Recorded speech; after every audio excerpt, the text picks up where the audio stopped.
অন্তর্বর্তী সরকার দীর্ঘদিন ক্ষমতায় থাকতে চাইলে মানবে না দেশের মানুষ, এ মন্তব্য করেছেন বিএনপি মহাসচিব মির্জা ফখরুল ইসলাম আলমগীর।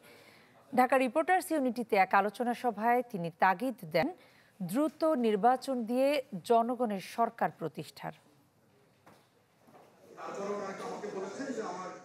ঢাকা রিপোর্টার্স ইউনিটিতে জাতীয় সমাজতান্ত্রিক দল আয়োজিত আলোচনা সভায় অংশ নেন বিএনপি মহাসচিব মির্জা ফখরুল ইসলাম আলমগীর।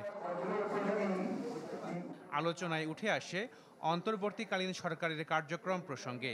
মির্জা ফখরুল বলেন, এই সরকারে বেশি দিন থাকতে চাইলে জনগণ তা মানবে না। যারা দায়িত্ব পেয়েছেন, এই সরকার যাদেরকে দায়িত্ব দিয়েছেন, তাদের মধ্যেই অনেকে যখন বলেন যে নতুন দল তৈরি করতে হবে, তখন বিস্মিত না হয়ে পড়া যায় না। এই এখতিয়ার ওনাকে কে দিয়েছে? এই জরিপ কারা করেছে আমি ঠিক বলতে পারবো না। নাম দিয়েছে ব্র্যাক ইনস্টিটিউট। আমি জানি না তারা কিভাবে জরিপটা করেছে। তারা বলেছে 80% লোক চায় যে যতদিন খুশি এই সরকার থাকুক। এসিআই পিওর রাইস, বিশ্বস্ততার আস্থায়।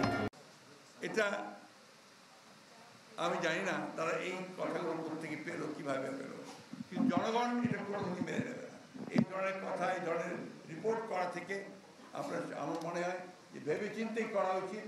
জানান, সংবিধান বাতিল নাকি পুনর্লিখন হবে তা সিদ্ধান্ত নেবে সংসদ।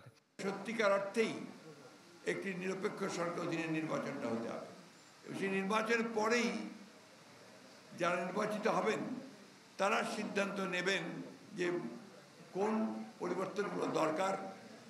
এটা কি আপনার শুধু পরিবর্তনের দরকার না, আবার নতুন করে লিখতে হবে? অনেকে প্রশ্ন নিয়ে আসছেন আজকে, নতুন করে লিখতে হবে নাকি একেবারেই বাতিল করে দিয়ে নতুন সংবিধান আনতে হবে, সেটা সেই পার্লামেন্টই সিদ্ধান্ত নেবে বলে আমরা বিশ্বাস করি। দুপুরে রাজধানীর পঙ্গু হাসপাতালে যান মির্জা ফখরুল। এই সময় চিকিৎসাধীন দলীয় নেতাকর্মীদের চিকিৎসার খোঁজ খবর নেন তিনি। আশিক প্রিন্স, চ্যানেল 24, ঢাকা।